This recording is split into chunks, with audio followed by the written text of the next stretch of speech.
All right, let's dive straight into this. Welcome to today's Explainer, where we're going to unpack something absolutely massive. Whether you're an entrepreneur trying to streamline your business, maybe an educator looking to really captivate your classroom, or frankly, just a tech enthusiast trying to stay ahead of the curve, you are in the exact right place.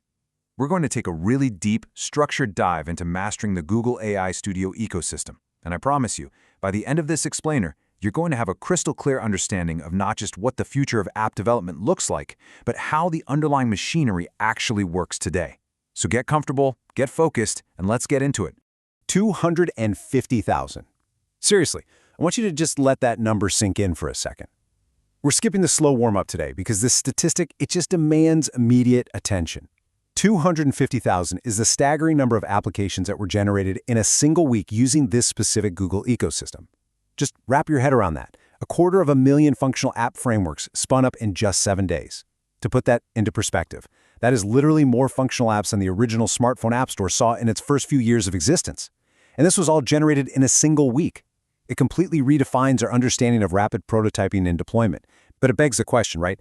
How is that kind of scale even physically or computationally possible? Section 1. 3 ecosystem layers explained.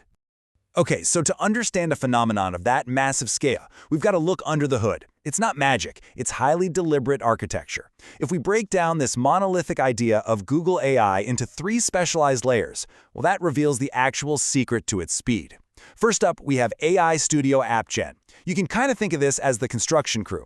Its core function is application framing and building. It takes the blueprints and instantly builds the digital walls, the menus, the interfaces. Next, we have Veo 3.1 handling vertical video generation. This is essentially the visual artist of the group, breathing actual life into the interface. And finally, Gemini Workflows. This is the brain of the whole operation. It handles the intelligent logic and prompt processing. The absolute secret to those 250,000 apps isn't any one of these tools working in isolation. No way. It's how they seamlessly interconnect as a holistic ecosystem. Basically, Gemini thinks it, AI Studio builds it, and Veo 3.1 gives it a visual heartbeat. Let's pause for just a quick second on that middle layer, Veo 3.1, because it is an absolutely crucial pillar of this ecosystem. By definition, Veo 3.1 is specifically optimized for creating dynamic vertical video content. Now, in today's digital environment, we all know vertical video is the primary way users consume information on mobile devices. But computationally, generating consistent vertical video from scratch is incredibly difficult. Think about it. You have this tall, narrow aspect ratio where keeping the framing, the lighting, and the motion of a subject completely stable requires just immense processing power. Veo 3.1 tackles this natively. It's exactly what gives these AI-generated apps their visual edge, transforming them from static, boring text boxes into dynamic, modern interfaces that users actually want to engage with. Moving right along to Workflow 1, the entrepreneur. Let's see how this technology translates into actionable, real-world applications. Imagine an entrepreneur. Usually, they'd spend weeks trying to find, hire, and manage a developer just to build a custom tool to, say, track specific warehouse items. It's a huge headache. But instead of dealing with all of that, they leverage these exact tools to solve their daily operational problems. Step 1, the entrepreneur inputs their business logic directly into Gemini. This just means plainly explaining what the business does, what the inventory looks like, and what daily tasks are eating up the most time. Step 2, they take that structured logic and feed it right to AI Studio, which instantly generates the app framework. Boom, it builds the tracking interface, the buttons, the categories. Step 3, they use Veo 3.1 to create vertical instructional or promotional videos to embed right into the app for their staff. Notice the sheer utility here. We aren't talking about abstract tech concepts anymore. We're talking about a direct, immediate pipeline from a daily business problem straight to a deployed, capable tool. And I really want you to notice the specific phrasing of the actionable prompt an entrepreneur would use here. Quote, build a lightweight inventory tracking interface that integrates with, end quote. The user here isn't writing a single line of code. Instead, they are clearly communicating an intent to the ecosystem. There is a massive, fundamental difference between coding a program and communicating an intention to an AI.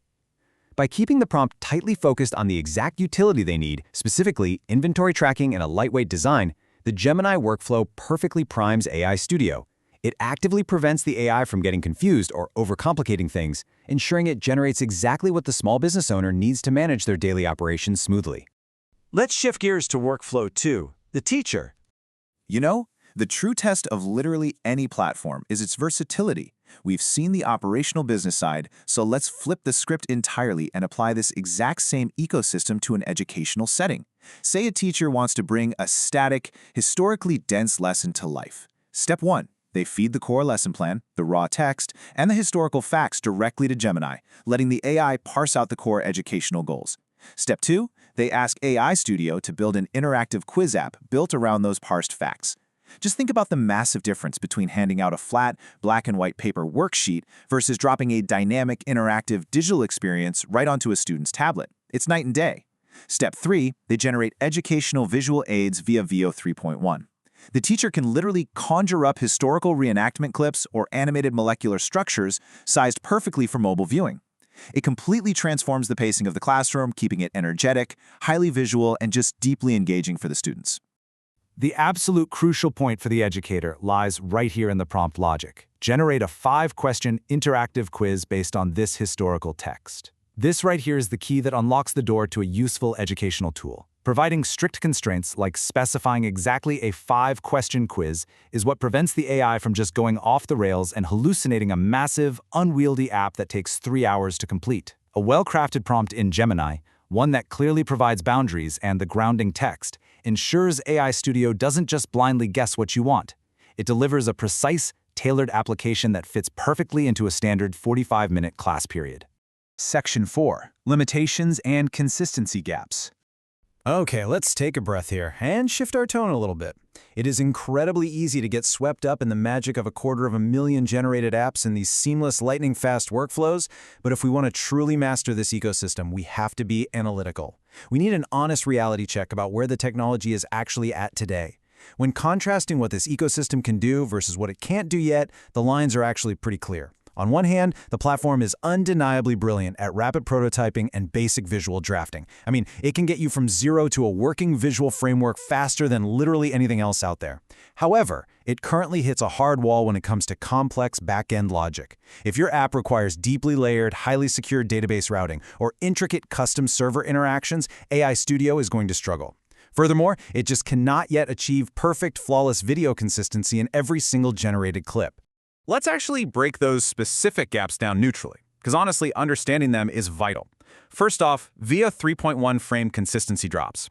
Sometimes, say between frame 10 and frame 50 of a generated vertical video, the lighting might randomly flicker, or the geometry of an object might suddenly shift. It's a known artifact in generative video right now.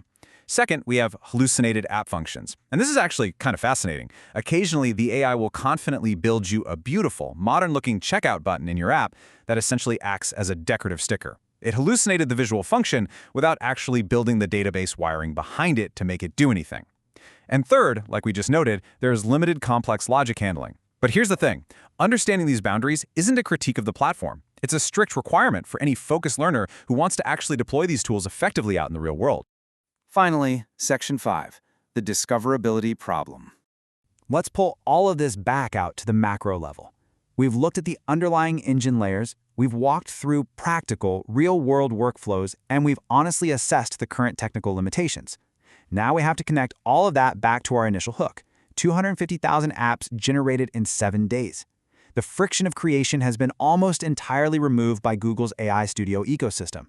But, that introduces a massive, massive real-world implication. If literally everyone can build an app, how does yours get found?